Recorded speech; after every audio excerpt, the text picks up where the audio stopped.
Just if I can interject, Yeah. you think they smell great. Okay. Ouch. Why should people want to learn to make their own hair care with essential oils? I think it's quite obvious. Why do you want to make your own hair care? This is for control, obviously. So you have complete control over what goes into your products. This is one of the reasons that I started making my own cosmetics in the first place many years ago. And one of the reasons I never stopped. I like having control of what goes into my products. And I like knowing exactly what's in there. And I like leaving things out that aren't necessary and concentrating on things that are.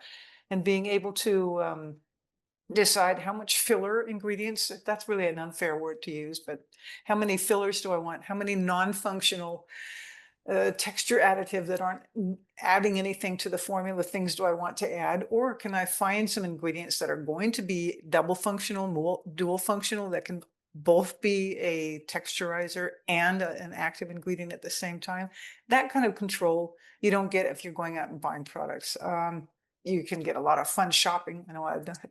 Who doesn't love shopping? But if you have to lay the money out and you don't know what you're using until you get home and try it, and then you usually have to give any kind of product a bit of time before you can judge it, because unless you have an immediate reaction, obviously, then you don't want to continue. But the main reason is to be able to control what you're doing. That's my number one. That's my number one reason for doing the things that I do. So that's what I tell other people. Well, there. You want control. You are now in control. Yes. Yeah, and I have to say that right now, even the shopping experience can be stressful because there are so many things. I spent a little bit yesterday because I'm in our just the supermarket aisle with the hair products. I wasn't even in a special, beauties the place, just a regular supermarket, and I don't know, and I don't even want to, because those things are not necessarily cheap either.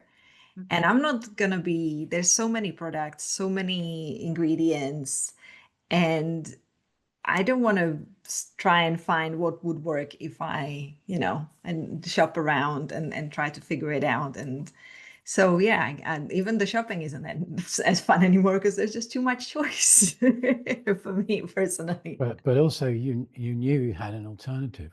You're Yeah. in this course too. Yeah. Oh, am I? Yeah. Yeah. No, I'm really, really looking forward to doing solid shampoos because I have been, and Robert knows that because he knows what I use, and Lisa knows that too now as well. I have been a solid shampoo user for as long as I remember, maybe 15, 20 years. Ever since I discovered solid shampoos, I've been using solid shampoos because they last long. The ones that I would buy smell great. But then also just kind of trying to figure out which works and which Well, doesn't. just if I can interject, Yeah. you think they smell great. Okay. Ouch.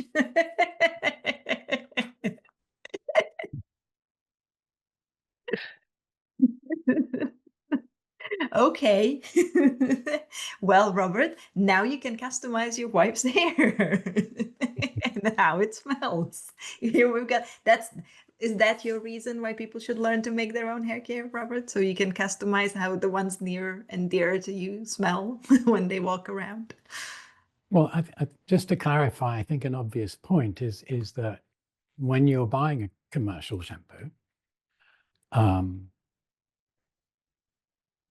it has it has a smell, it has a fragrance, and the fragrance is added for the sake of having a fragrance. It's not a functional fragrance. It doesn't do anything.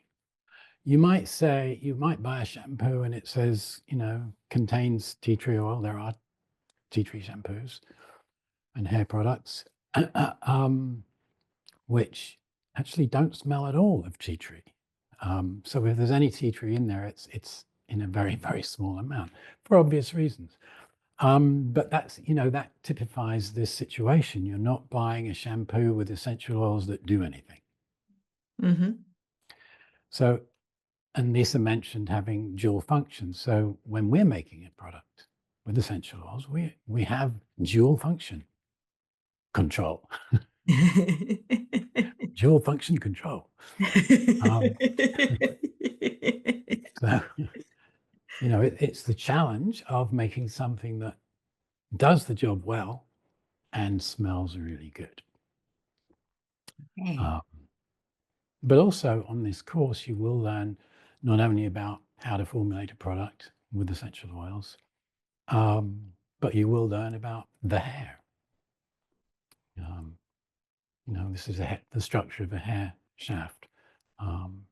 This is the hair follicle. You'll learn about how oils, particularly fatty oils, are absorbed into the hair shaft, where they can do good things. Yeah, and what happens there, and that's the usual Tisserand Institute treatments, like, oh, you thought you knew about hair. Haha. Here's a whole universe.